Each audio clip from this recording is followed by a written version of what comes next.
మాట్లాడండి ప్రభా. వాక్యము ధారాళంగా రాకుండా ఆటంకపరిచే ప్రతి అనాలోచన దూరపరచండి యేసయ్య అని చెప్పి అందరము కూడా రెండు హస్తాలు ప్రభు వైపు చాపి మాట్లాడే దైవమా మీరు మాట్లాడిన ప్రభా, మీరు మాట్లాడితే నా జీవితానికి ఆశీర్వాదకరం, మీరు మాట్లాడితే మా జీవితానికి దీవెనకరం తండ్రి. అయ్యా నా తండ్రి, ఈ యొక్క మధ్యాహ్న కాల సమయంలో దర్శించండి యేసయ్య అని చెప్పి అందరము కూడా దేవునికి స్తోత్రాలు చెల్లిందాం. స్తోత్రం స్తోత్రం స్తోత్రం స్తోత్రం స్తోత్రం స్తోత్రం స్తోత్రం. సర్వోన్నతుడా నీకు స్తోత్రాలు తండ్రి. ఘనులనబడులు ఎందరో ఈ లోకాన్ని విడిచిపెట్టి వెళ్ళిపోయినప్పటికీ కూడా మమ్మల్ని మీరు ప్రేమించి మరొక విశ్రాంతి దినంలో ప్రవేశించి నిన్ను ధ్యానించుకోవడానికి ప్రభా, నీ వాక్యాన్ని ప్రభా వినడానికి మమ్మల్ని ఇక్కడ సమకూర్చినందుకు నీకు స్తోత్రములు తండ్రి. మీ వాక్యం ద్వారా మాతో మాట్లాడిన ప్రభా అని చెప్పి ఎందరైతే ప్రభా వాక్యం కొరకు ఆసక్తితో ప్రభా తృష్ణ కలిగి ఉన్నారో ప్రతి ఒక్కరిని కూడా మీరు దర్శించండి ఆయన. వినగల చెవిని గ్రహించగల హృదయాన్ని దయచేయండి ఆయన. నా సొంత జ్ఞానం అందించి మీ ఆత్మ జ్ఞానం ద్వారా ప్రభా నీ ప్రజలతో మాట్లాడమని యేసు నామమున బట్టి అడుగుచున్నాము తండ్రి, ఆమేన్. ప్రైజ్ ది లార్డ్, హల్లెలూయా. పరిశుద్ధమైన బైబిల్ గ్రంథంలో నుంచి లూకా శుభవార్త 17వ అధ్యాయము 34వ వచనాన్ని మనం ధ్యానించుకుందాం. లూకా శుభవార్త 17వ అధ్యాయము 34వ వచనం. యేసు ప్రభు వారు మాట్లాడినటువంటి విలువైనటువంటి మాటల్లో లూకా శుభవార్త 17వ అధ్యాయము 34వ వచనం. లూకా శుభవార్త 17వ అధ్యాయము 34వ వచనం.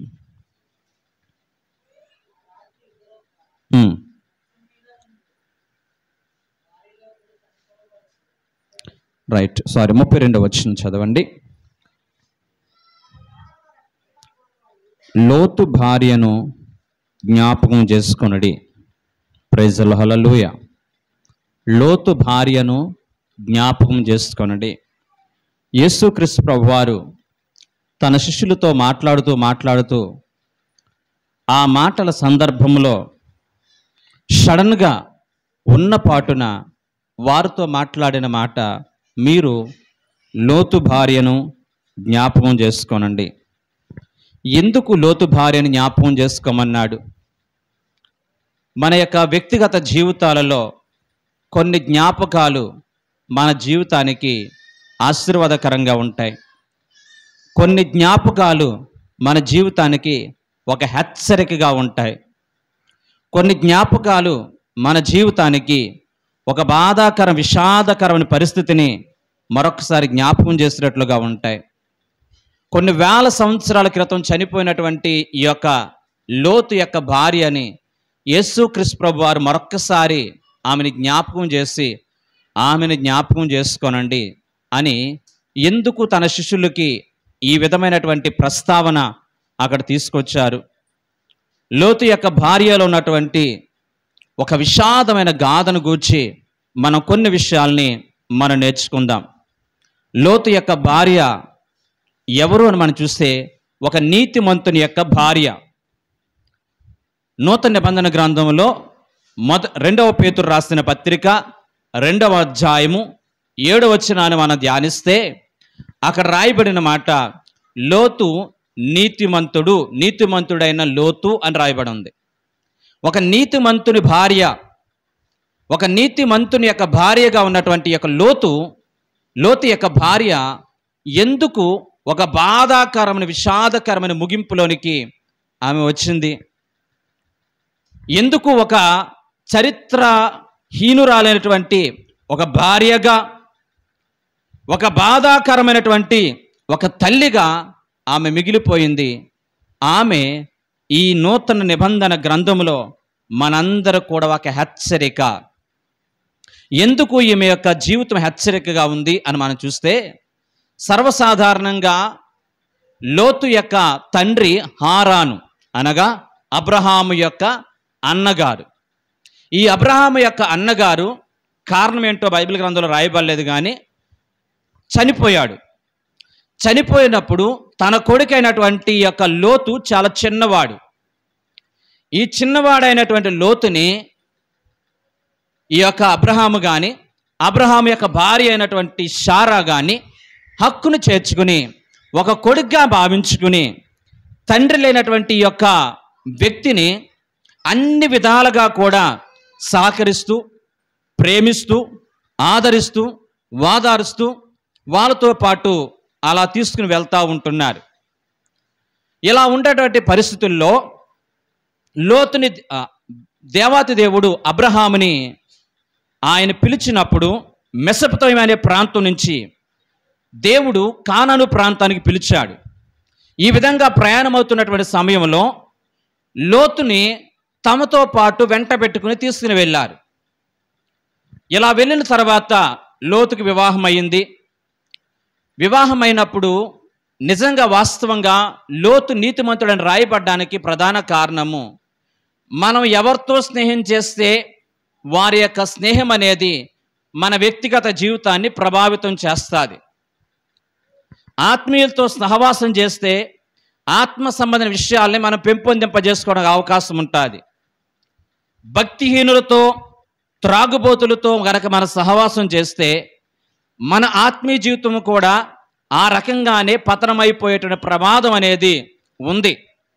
అందుకనే జ్ఞానైనటువంటి సొలొమోను గారు సామెతల గ్రంథం 27వ అధ్యాయం 17వ వచనంలో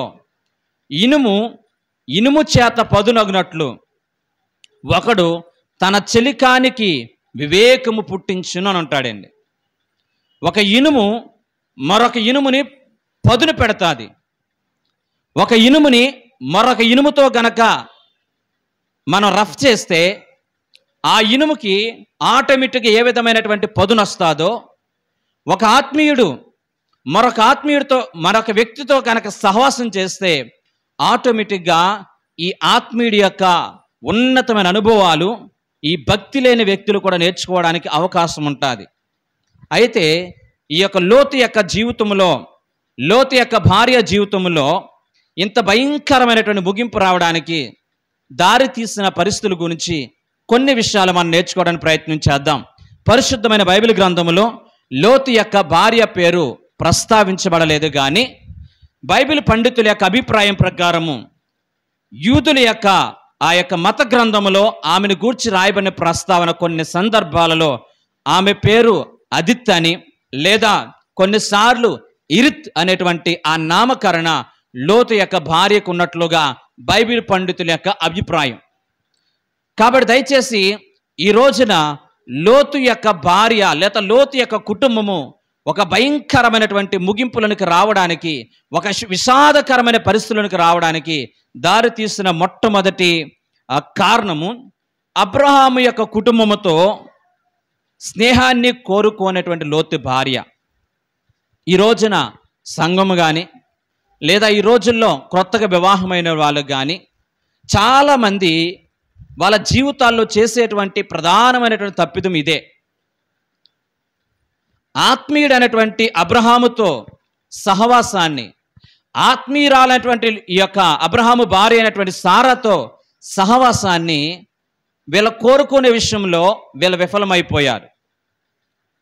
బహుశా అబ్రహాము కానీ, అబ్రహాము భార్య కానీ లోతుతో ఉన్నటువంటి సన్నిహిత సంబంధాన్ని బట్టి ప్రార్థన చేసుకుందాం రండి, మందిరానికి వెళ్దాం రండి అని చెప్పి బహుశా వారిని భక్తి జీవితంలో ప్రభావితం చేసే ప్రయత్నం చేస్తుంటే, అది నచ్చనటువంటి లోతు యొక్క భార్య లోతుని పదే పదే వాళ్ళెవరండి మనల్ని ప్రభావితం చేయడానికి, వాళ్ళెవరండి మనల్ని కంట్రోల్ చేయడానికి, మనకంటూ ఇంట్లో స్వేచ్ఛ లేదు, మనకంటూ ఇంట్లో ఒక సంతోషం అనేది లేదు, ఎప్పుడు చూసినా వాళ్ళకి చెప్పి వెళ్ళాలి, వారితో మాట్లాడి వెళ్ళాలి, వాళ్ళు ప్రార్థన అంటే ప్రార్థనకి వెళ్ళాలి, వాక్యం అంటే వాక్యంలోకి వెళ్ళాలి, మనకంటూ స్వేచ్ఛ ఉండదా, మనకంటూ సంతోషాలు ఉండవా అని చెప్పి లోతు యొక్క భార్య లోతును పదే ఈ విధముగా ఆ మాటల చేత కృంగదీసి ఉండవచ్చు.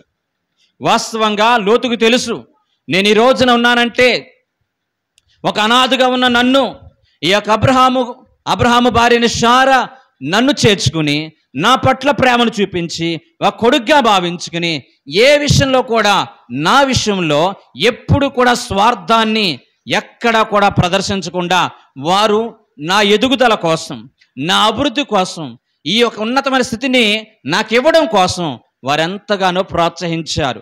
నేను ఈరోజు నీ స్థితిలో ఉన్నానంటే, నేను ఈరోజు ఈ విధంగా అభివృద్ధి చెందానంటే వారిచ్చిన ప్రోత్సాహమే, వారిచ్చినటువంటి మంచి సహకారమే అనే విషయము లోతుకి తెలిసినప్పటికీ కూడా లోతు భార్య అయినటువంటి ఈ యొక్క లోతు భార్య లోతుని భయంకరంగా ఒక రకముగా మానసిక క్షోభకు గురి చేసిన ఆ కారణాన్ని బట్టి లోతు అబ్రహాముతో ఉండడానికి ఇష్టపడలేదు. సమయం కొరకు ఎదురు చూస్తున్నాడు. వాక్యం వింటున్న ప్రియమైన బిడ్డలారా, అనేక కుటుంబాల్లో జరుగుతున్నటువంటి వాస్తవ గాథలు ఇవే.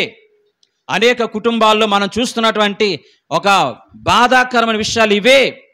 అందుకని యేసు ప్రభువు వారు కొత్త నిబంధన గ్రంథంలో లోతు యొక్క భార్యని జ్ఞాపకం చేసుకోనండి. ఈ రకంగా లోతు యొక్క భార్య కానీ లోతు కానీ ఎప్పుడైనా సరే సమయం దొరికితే, సందర్భం దొరికితే గొడవ పెట్టుకుని ఈ ప్రాంతం నుంచి వెళ్ళిపోవాలి, వీళ్ళకి దూరం అయిపోవాలి, స్వేచ్ఛగా బ్రతకాలి, స్వేచ్ఛగా మేము జీవించాలి, మాకంటూ ఒక ప్రత్యేకంగా మేము బ్రతకాలి అన్న ఆలోచనతో ఎదురు చూస్తూ ఉంటున్నారు. సమయం రానే వచ్చింది. లోతు యొక్క గొర్రెల కాపలకిని అబ్రహాము యొక్క గొర్రెల కాపలకిని ఒక రోజున చిన్న గొడవ అయింది. ఆ చిన్న గొడవను కాస్త లోతు యొక్క భార్య దగ్గర తీసుకురాగానే ఇదే సమయము అని చెప్పి, ఇదే అనుకూలమైన సమయం అని చెప్పి వెంటనే అబ్రహాం దగ్గరికి వెళ్ళి, అస్తమాట వీళ్ళ గొడవలు పడుతున్నారండి అని చెప్పి వెళ్ళిపోదామనే ఆలోచన విధానముతో వీళ్ళు మాట్లాడారు. అనంత జ్ఞాని అయినటువంటి ఈ యొక్క అబ్రహాము వెంటనే గుర్తిరిగి, వెంటనే వాళ్ళ యొక్క వ్యక్తిత్వాన్ని, వాళ్ళ మాట తీరుని, వాళ్ళ ప్రవక్తని గుర్తించినటువంటి అబ్రహాం అంటాడు కదా, అయ్యా ఎందుకు మనం బంధువులం, మనమందరం కూడా ఒకే కుటుంబస్తులం, రక్త సంబంధులం, మనం గనక కొట్టుకుంటే, మనం గనక తిట్టుకుంటే, మనం గనక ఒకరినొకరు ద్వేషించుకుంటే అది దేవుని నామానికి అవమానకరం. కాబట్టి ఒక పని చేద్దాం, నీకు ఒక అవకాశం ఇస్తున్నాను. నీ యొక్క జీవితంలో గనక ఒకవేళ నీవు తూర్పు వైపు వెళితే నేను పడమటి వైపు వెళ్తా, నువ్వు పడమటి వైపు వెళ్తే నేను తూర్పు వైపు వెళ్తాను, కోరుకు అని చెప్పగానే భక్తుడైనటువంటి లోతు నిజంగా కృతజ్ఞతాభావం కలిగిన లోతు అబ్రహాముని విడిచి వెళ్ళడానికి సాహసం చేయకూడదు. తన జీవితంలో తను పొందుకున్నటువంటి మేలులు, తాను అనుభవించినటువంటి ఆప్యాయతలు, తను పొందుకున్నటువంటి ఆదరణ, వాళ్ళు చూపించినటువంటి ప్రేమ ఆ యొక్క లోతు యొక్క జీవితంలో పదే జ్ఞాపకం వచ్చి కన్నీరు విడిచి, అయ్యా నిన్ను విడిచిపెట్టి నేను వెళ్ళలేను, నేను విడిచిపెట్టి ఒక క్షణమైనా నేను వెళ్ళలేను, నువ్వు చూపించిన ప్రేమ, నువ్వు చూపించినటువంటి ఆ మేలులు నేను ఎలా మర్చిపోగలుగుతాను, దయచేసి వద్దు, నేను వెళ్ళలేను, వాళ్ళకి చెప్దాం, వాళ్ళిద్దరితో మాట్లాడదాం, ఆ గొర్రెల కాపురుల్ని సముదాయించే ప్రయత్నం చేద్దాం అని చెప్పి లోతు పొరపాటును కూడా మాట్లాడలేదు. కాది లోతు అంటాడు కదా, అతడు కన్నులెత్తి చూసినప్పుడు యోర్దాను ప్రాంతం అంతా కూడా పచ్చగా కనిపించింది. ఎప్పుడైతే పచ్చగా కనిపించిందో ఆ ప్రాంతానికి వెళ్ళి అబ్రహాము కంటే గొప్పగా దీవించబడదాం, అబ్రహాము కంటే గొప్పగా ఆశ్రయించబడదామని చెప్పి ఈ యొక్క లోతు ఆ యొక్క సొదొమ గొమొర్రా ప్రాంతం, యోర్దాను ప్రాంతాన్ని కోరుకున్నాడు, పచ్చగా ఉందని చెప్పి. ఈ యొక్క అబ్రహాము మాత్రం కానాను అనే ప్రాంతానికి వెళ్ళాడు.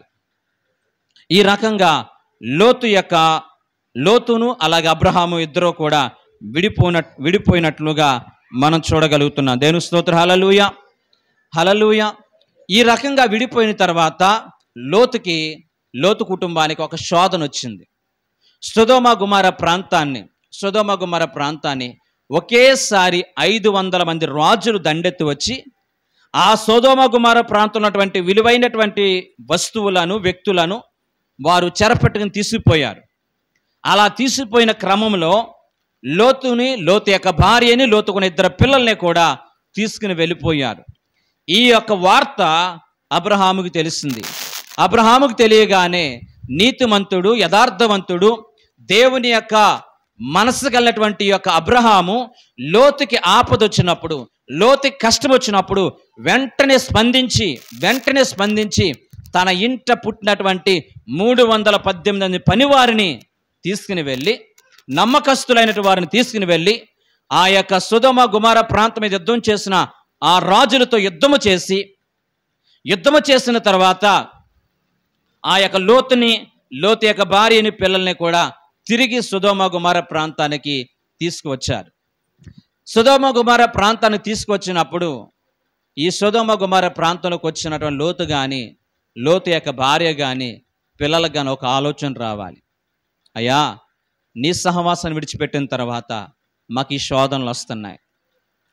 నీతో మంచి స్నేహబంధాన్ని కోల్పోయిన తర్వాత మాకు ఎలాంటి శ్రమలు వస్తున్నాయి. మాకెప్పుడు యుద్ధాలంటే ఏంటో తెలియదు, ఎప్పుడు కూడా గొడవలంటే ఏంటో తెలియదు. కానీ మేము ఈ ప్రాంతానికి సొదొమ గొమొర్రా ప్రాంతానికి వచ్చిన తర్వాత మేము చెరపట్టబడ్డాం. ఒకవేళ నీవే గనక వచ్చి మమ్మల్ని రక్షించకపోతే గనక మేమేమైపోయామో అనే భయము కానీ కృతజ్ఞతాభావం కానీ లోతులో కానీ, లోతు యొక్క భార్యలో కానీ, లోతు యొక్క పిల్లల్లో కానీ చూడలేదు. ఏం చేస్తారు? అలాంటి సమస్య వస్తే ఏం చేస్తాం చెప్పండి? మేము ఈ ప్రాంతంలో ఉండం, నీతో పాటు వచ్చేస్తాం, నీ దగ్గరే జాగ్రత్తగా బ్రతుకుతాం అని అంటామా లేదా? కానీ లోతు యొక్క భార్య కానీ ఇలాంటి మాటలు మాట్లాడలేదు. బైబిల్ గ్రంథంలో సామెతల గ్రంథం 18వ అధ్యాయము 1వ వచనం ఉంటుంది, వేరుండు గోరువాడు స్వేచ్ఛ అనుసారి. ఈ రోజుల్లో చాలామంది స్వేచ్ఛను కోరుకుంటున్నారు. కొత్తగా వివాహమైతే చాలు స్వేచ్ఛను కోరుకునే వ్యక్తులుగా ఉంటున్నారు. అత్తామామలతో కలిసి ఉండడానికి ఇష్టపడలేని వ్యక్తులుగా ఉంటున్నారు. అన్నాదమ్ములతో కలిసి ఉండడానికి ఇష్టపడలేని వ్యక్తులుగా ఉంటున్నారు. సహవాసంలో కలిసి బ్రతకడానికి ఇష్టపడలేని వ్యక్తులుగా ఉంటున్నారు. ప్రతి ఒక్కరూ కూడా నాకంటూ ఒక స్వేచ్ఛ అనేది ఉండాలి, నాకంటూ ఒక ప్రైవసీ అనేది ఉండాలి, మేము ప్రత్యేకంగా జీవించాలి, నేను నా భర్త, నేను నా పిల్లలనేటువంటి ఈ భయంకరమైనటువంటి ఆచారం అనేది అనేక ప్రాంతాల్లో మనం చూస్తూ ఉంటున్నాం. లోతు కూడా ఎలాంటి సమస్యలు ఎదుర్కొంటున్నప్పటికీ కూడా తన మనసులో కొంచెం కూడా పశ్చాత్తాపం కానీ, కొంచెం కూడా బాధ కానీ, కొంచెం కూడా భయం కానీ లేకుండా ఈ యొక్క అబ్రహాము విడిపించిన తర్వాత మరలా తన గుడారాలకు వెళ్ళిపోయాడు. బాయ్, చాలా థ్యాంక్స్ అబ్రహాం గారు అని చెప్పేసాడు, వెళ్ళిపోయాడు. అంటే ఎక్కడైనా కానీ లోతులో కానీ, లోతు యొక్క భార్యలో కానీ కృతజ్ఞతాభావం అనేది చూడలేకపోతున్నా. ఈ రోజున దేవుని సన్నిధానికి వచ్చిన ప్రియమిత్రులారా, ఈ రోజున సంఘము కూడా ఇలాంటి పరిస్థితుల్లోనే ఉంటుంది. మనం ఆరాధిస్తున్న జీవం గల దేవుడు నీ పట్ల జాలి చూపించి, నీ పట్ల అనురాగము చూపించి, నీవు ఈ సమస్య నుంచి బయటపడడానికి ఆస్కారం లేదు, ఈ యొక్క ఆర్థిక పరిస్థితుల నుంచి బయటపడడానికి ఆస్కారం లేదు, ఈ కుటుంబంలో ఉన్నటువంటి సమస్యల నుంచి బయటపడేటువంటి ఆస్కారం లేదని చెప్పి నీవే చేతులెత్తినటువంటి పరిస్థితుల్లో ఆ దేవాతి దేవుడు కలుగు చేసుకుని నిన్ను విడిపించి, నిన్ను రక్షించి, నీకంటూ ఒక ప్రత్యేకమైన స్థానం ఇస్తే ఎంతమంది దేవుని పట్ల కృతజ్ఞతాభావం కలిగి ఉంటున్నారు? ఎంతమంది దేవుడు చేస్తున్న మేలులను పదే పదే జ్ఞాపకం చేసుకుని ప్రభుని వెంబడించేవారుగా ఉంటున్నాం. ఎందుకో తెలియదు, మనము కూడా లోతు యొక్క భార్య వలె కఠినాత్ములుగా మారిపోతున్నాము కదా. దేవుడు చేస్తున్న మేలుల్ని వెంటనే మర్చిపోతున్నాము కదా.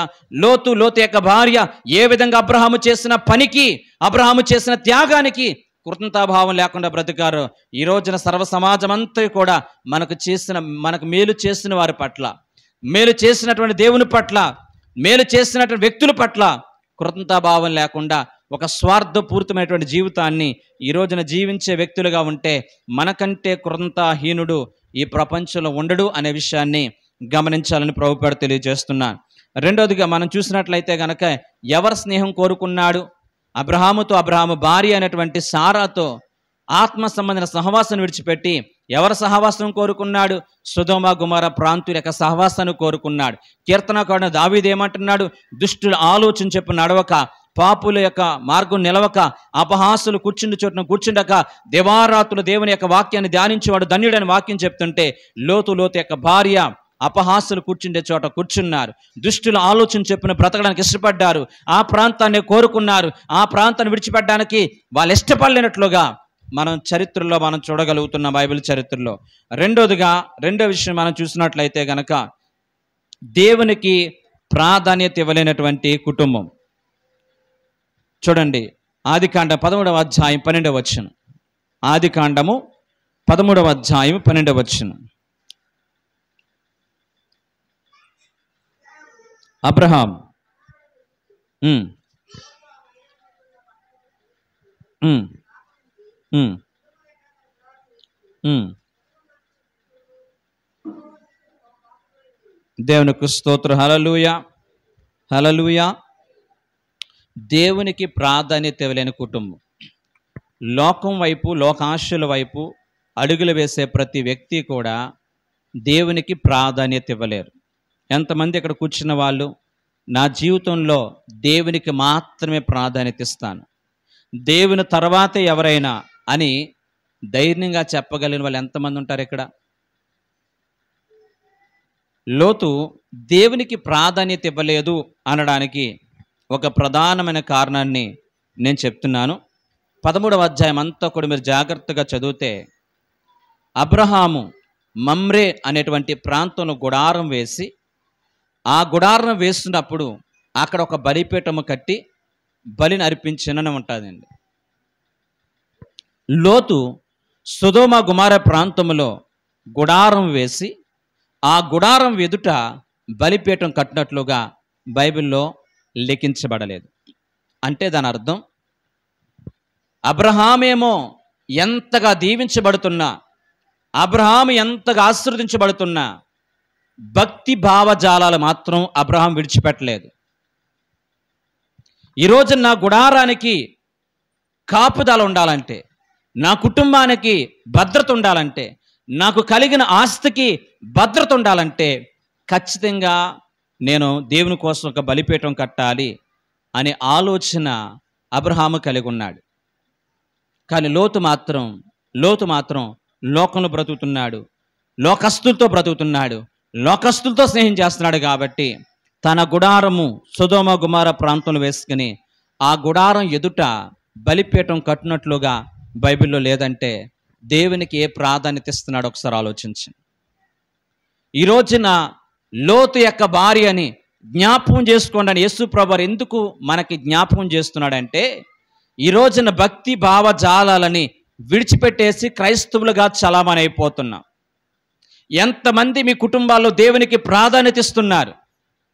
ఎంతమంది మన కుటుంబాల్లో ప్రార్థనా బలిపీఠాలు కట్టుకుని ప్రతి ఉదయము ప్రతి సాయంకాలము కొన్ని నిమిషముల పాటు మా కుటుంబంగా కలిసి ప్రభువుని ఆరాధించే కుటుంబాలుగా ఉన్నాం, ప్రభుని స్తుతించే కుటుంబాలుగా ఉంటున్నాం. ఒక పాట పాడుకుని, చిన్న వాక్యం చదువుకుని, చిన్న ప్రార్థన చేసుకుని మేము కలిసి భోంచేసి మేము దేవుని యొక్క భక్తిని మా కుటుంబాల్లో కాపాడుకోగలుగుతున్నామని చెప్పి ఎన్ని కుటుంబాలు ఇక్కడ చెప్పగలుగుతాయి?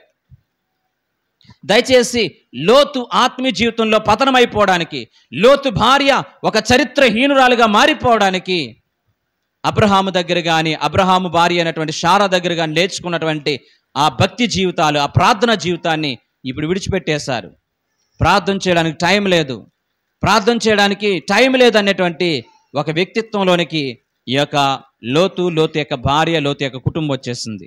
అందుకనే దేవునికి ప్రాధాన్యత ఇవ్వలేని కుటుంబముగా ఈ యొక్క కుటుంబం నిలిచినట్లుగా మనం చూడగలుగుతున్నాం.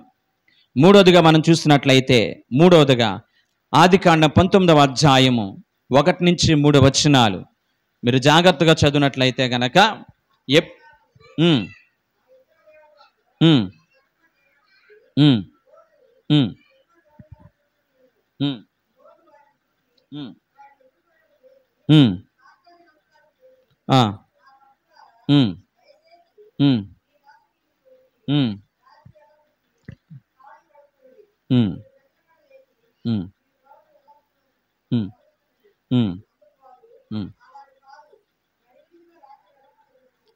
దేవునికి స్తోత్రం. హల్లెలూయా. 19:3 కూడా చదవమ్మా.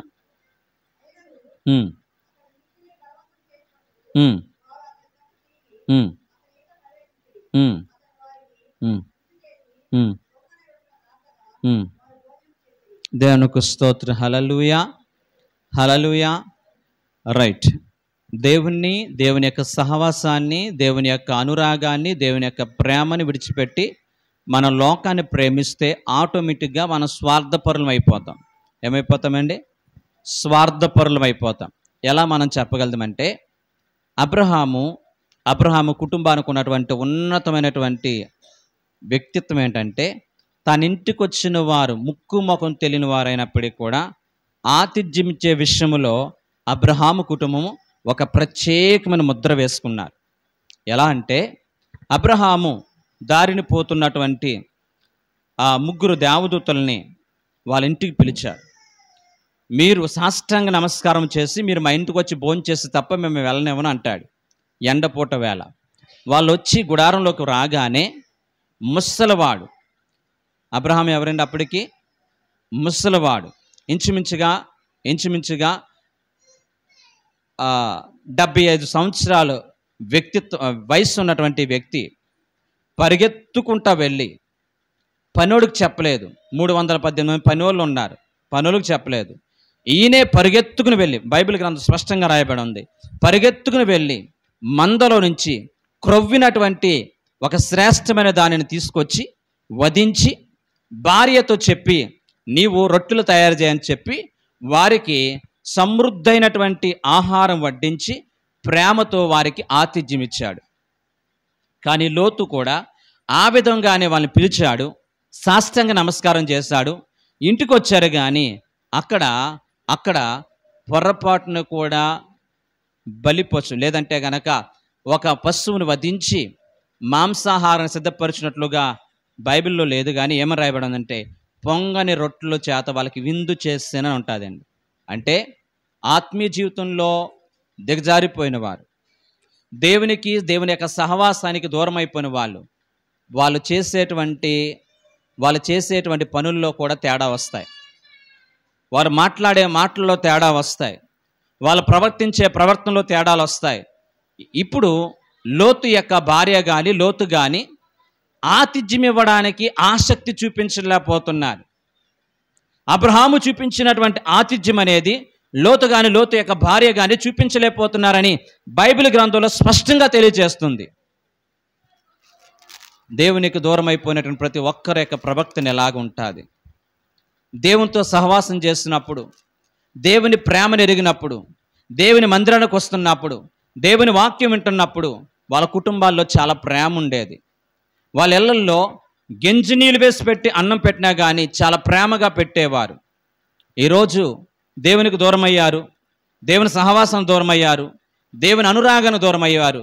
వారు ఈ రోజున ఇదివరకులు ఉన్నట్లుగా వాళ్ళు ఉండలేదు.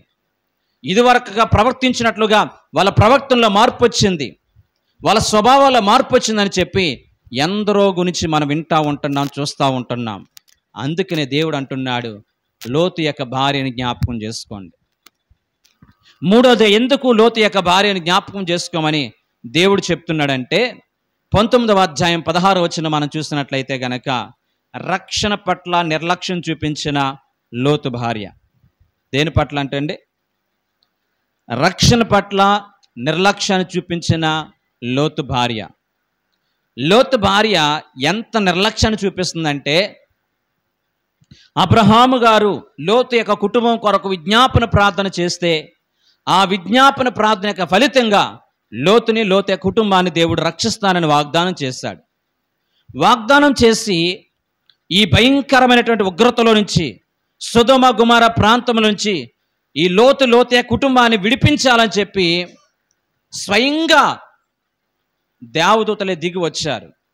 అయ్యా మీరు వెళ్ళండి, ఆ పర్వతం దగ్గరికి వెళ్ళండి, మీరు తప్పించుకోండి, త్వరగా భయంకరమైనటువంటి ఉగ్రత ఈ ప్రాంతం దిగి రాబోతుందని చెప్తే అవిధేయురాలైనటువంటి లోతు యొక్క భార్య, లోతు ఎందుకో తెలియదు తడవ చేశారు, నిర్లక్ష్యం చేశారు. వెళ్దాంలే అనుకున్నారు, ఇప్పుడు కాదని అనుకున్నారు, అపనమ్మకం కలిగి ఉన్నారు. ఎందుకు అపనమ్మకం కలిగి ఉన్నారంటే వారికి ఈ యొక్క సొదొమ గుమర ప్రాంతము విలాసవంతమైన ప్రాంతం. అబ్రహాము తన యొక్క జీవిత కాలం అంతే కూడా ఒక విషయాన్ని నేర్చుకోవాలి.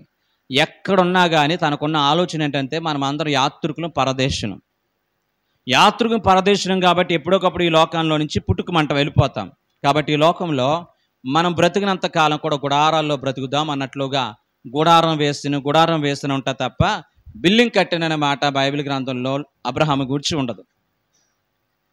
అయితే లోతు మాత్రం ఎక్కడికి వెళ్ళాడు? సొదొమ గుమర పట్టణానికి వెళ్ళాడు. సొదొమ గుమర ప్రాంతము అంతా కూడా విలాసవంతమైన ప్రాంతము. అది విలాసవంతమైన ప్రాంతము కనుక ఆ ప్రాంతంలో గుడారాలు కాదు కానీ పక్క గృహాలు కట్టుకుని ఉండవచ్చు. కాబట్టి ఆ గృహాలని విడిచిపెట్టి రావడానికి లోతుకు కానీ లోతు యొక్క భార్యకి కానీ మనసు రావట్లేదు. అంతేకాకుండా ఆ ప్రాంతంలో ఎన్ని సంవత్సరాలు అయిందంటే ఆ ప్రాంతానికి వెళ్ళి ఇంచుమించుగా 20 సంవత్సరాలు అయింది. ఈ 20 సంవత్సరాల కాల వ్యవధిలో వారు ఆ ప్రాంత యొక్క పరిస్థితులకి, ఆ ప్రాంత ఆచారాలకి, ఆ ప్రాంత ప్రజలతో ఉన్నటువంటి స్నేహబంధానికి వీళ్ళు దాహోసమైపోయారు. కాబట్టి ఆ ప్రాంతాన్ని విడిచిపెట్టడం అనేది అంత ఈజీ కాదు, అంత ఈజీగా రావట్లేదు.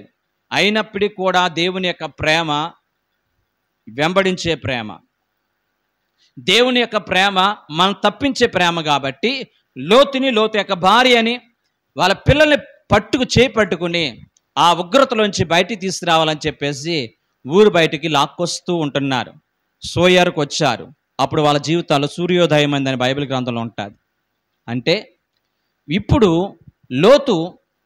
లోతు యొక్క పిల్లల్ని చెయ్యి పట్టుకుని ఆ భార్యని చేయి పట్టుకుని బయటకు తీసుకొస్తున్నారంటే కారణం ఏంటంటే వీళ్ళకి ఏముంది? నిర్లక్ష్యం అనేది ఉంది. ఏముందండి? నిర్లక్ష్యం అనేది ఉంది. ఈ రోజున క్రైస్తవ సమాజం కూడా లోతు యొక్క భార్యని జ్ఞాపకం చేసుకోండి అంటే ఈ రోజున దేవుని మందిరం పట్ల ఎంత నిర్లక్ష్యంగా బ్రతుకుతున్నామో, దేవుని రాకడ గురించి ఎంత నిర్లక్ష్యంగా బ్రతుకుతున్నామో, దేవుని ఉగ్రత రాబోతుందని చెప్తే ఎంత నిర్లక్ష్యంగా బ్రతుకుతున్నామో, మా చిన్నప్పటి నుంచి మేము వింటున్నామనేటువంటి నిర్లక్ష్యం మనకు ఉంది. ఆ దేవుని యొక్క ఉగ్రత వస్తుందేంట్లే అనే నిర్లక్ష్యం మనకు ఉంటుంది. రేపేం జరుగుతుందనే భయం మనకు ఉండలేదు. ప్రతి ఒక్కరూ కూడా, ప్రతి క్రైస్తవ సమాజం అంతా కూడా ఒక రకమైన నిర్లక్ష్యంతో బ్రతకడానికి అలవాటు పడిపోయారు. కలిగి ఉన్నటువంటి సుఖవంతమైనటువంటి జీవితాన్ని నుంచి విడిచిపెట్టడానికి, దేవుని సన్నిధికి రావడానికి, సహవాసంలో పాలు పంచుకోవడానికి, ఉపవాసాలు ఉండి దేవుని సన్నిధిని కనిపెట్టడానికి ఈ రోజున చాలామంది నిర్లక్ష్యాన్ని చూపిస్తూ ఉంటున్నారు. లోతు యొక్క భార్య వలె. లోతు యొక్క భార్య ఏ విధంగా నిర్లక్ష్యం చూపించిందో రక్షణ బట్టి ఈ రోజున అనేక మంది దేవునికి దూరం అయ్యి సహవాసాన్ని విడిచిపెట్టి లోకం వైపు అడుగులు వేసిన ప్రతి ఒక్కరూ కూడా దేవుని సన్నిధికి రావడానికి అనేకమైనటువంటి సాకులు చెప్తూ ఉంటారు, అనేక కారణాలు వెతుక్కుంటూ ఉంటారు, అనేక మంది తడవ చేస్తూ ఉంటారు. జాగ్రత్త, దేవుడు మనకు చెప్తున్నాడు, యేసు ప్రభువు మనకు వివరిస్తూ ఉంటున్నాడు.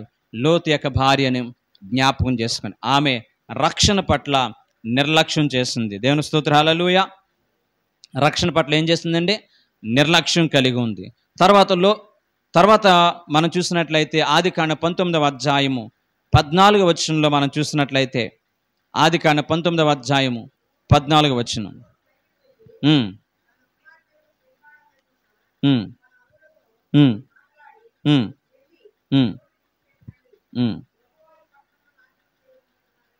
దేవునికి స్తోత్రం, హల్లెలూయా. ఆత్మీయుడైనటువంటి అబ్రహాం దగ్గరికి వెళ్ళి, అయ్యా మనకు స్థలం ఇరుగ్గా ఉందని చెప్పి నేను సొదొమ గొమొర్ర ప్రాంతానికి వచ్చాం, కానీ వాస్తవంగా మనకి దేవుని వాక్యం ఏం చెప్తుంది? అవిశ్వాసులు విశ్వాసులతో పొత్తెక్కడదని చెప్తుంది. 2 కొరింథీ రాసిన పత్రిక 6వ అధ్యాయం 14వ వచనంలో. మరి పిల్లల వయసుకు వచ్చారు, వివాహ వయసుకు వచ్చారు, వాళ్ళకి వివాహం చేయాలనుకుంటున్నాం. మరి నీవు దేవుని మాట ప్రకారంగా, ఎందుకంటే అబ్రహాము దేవుని యొక్క మాట ప్రకారంగా తన దగ్గర పనిచేసేటువంటి ప్రధానమైనటువంటి సేవకుడిగా పిలువబడితే ఎలియాజరును పిలిపించి, నీవు నా కొడుకుకి నా పితరుల ఇంటి దగ్గర నుంచి ఒక కుమార్తెని తీసుకురావాలని చెప్పాడు. అంటే అబ్రహాముకున్న ఆలోచన విధానం ఏంటి? ఆత్మీయులతోనే సహవాసం కలిగి ఉండాలి. కానీ లోతు ఏం చేస్తున్నాడు? ఆత్మీయులు కానటువంటి సొదొమ గొమొర్ర ప్రాంతుల్ని, అది భయంకరమైన ప్రాంతం అని తెలుసు, దేవుని భయం లేనటువంటి ప్రాంతం అని తెలుసు, భక్తి కలిగిన వారు ఎవరో లేరని తెలుసు, నీతిమంతులు లేరని తెలుసు. అయినప్పటికీ కూడా లోతు తన యొక్క కుమార్తెలకి వివాహం చేయడానికి ఆ సొదొమ గొమొర్ర ప్రాంతంలో నుంచే 2 వ్యక్తుల్ని సెలెక్ట్ చేసుకున్నాడు. బహుశా అబ్రహాము యొక్క సలహా లేకుండా, ఇదంతా కూడా వెనకాల కథ నడుపుతున్నటువంటి వ్యక్తి ఎవరు చెప్పండి? ఆమెను జ్ఞాపకం చేసుకోండి. అవునా కాదా? భవిష్యత్ పాపం కృతజ్ఞతాభావం కలిగినటువంటి లోతు అనుకోవచ్చు, ఏమని, ఉండు మా చిన్నానికి మాట చెప్పొస్తాను, పిల్లల వివాహం విషయంలో ఒక మాట చెప్పొస్తాను అంటే లోతు యొక్క భార్య ఏమని ఉండొచ్చు? వాళ్ళకి చెప్పవలసిన అవసరం ఉందా? మన పిల్లలు మన ఇష్టం, మన ఇష్టమని చేసుకోవచ్చు, మనకు నచ్చినవి చేసుకోవచ్చు.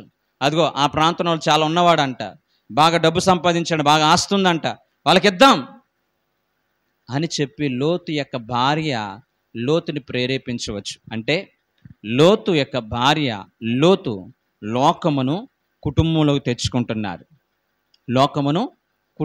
తెచ్చుకుంటున్నారు. ఎంత బాధాకర విషయమో చూడండి, ఎంత విషాదకర విషయమో చూడండి. ఎంత ఉన్నతమైనటువంటి వ్యక్తిత్వం కలిగినటువంటి అబ్రహాముతో సహవాసం చేసిన వీళ్ళు ఈ రోజున ఎంత భయంకర దిగజారినటువంటి ప్రవక్తంలో ప్రవర్తిస్తున్నారో చూడండి. ఈ రోజున అబ్రహాము యొక్క జీవన విధానము మనకు తెలుసు, లోతు యొక్క జీవన విధానం మనకు తెలుసు. అబ్రహాము వలె బ్రతకడానికి చాలామంది ఇష్టపడతలేదు, లోతు వలె బ్రతకడానికి చాలామంది ఇష్టపడుతున్నారు. అందుకనే వాళ్ళకి దేవుడు ఈ యొక్క మధ్యాహ్న కాల సమయంలో మరొక్కసారి లోతు యొక్క జీవితాన్ని, లోతు యొక్క భార్య యొక్క పరిస్థితిని జ్ఞాపకం చేసుకోండి. ఆమె అలాగే చేసింది. ఈ రోజున ప్రతి ఒక్కరు కూడా ఇలాగే చేస్తున్నాం. ఒక ఆత్మీయుడితో సలహాలు తీసుకోవాల్సిన అవసరం లేదు. ఈ విషయంలో ప్రార్థన చేయండి అని చెప్పి కొంతమంది ప్రార్థన సపోర్ట్ తీసుకునే అవసరం లేదు. ఇలా చేస్తున్నామని చెప్పి సేవకునితో కానీ ఆత్మీయులతో కానీ సంప్రదించేటువంటి అలవాటు లేదు.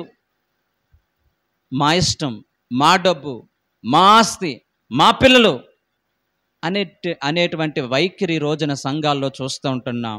జాగ్రత్త.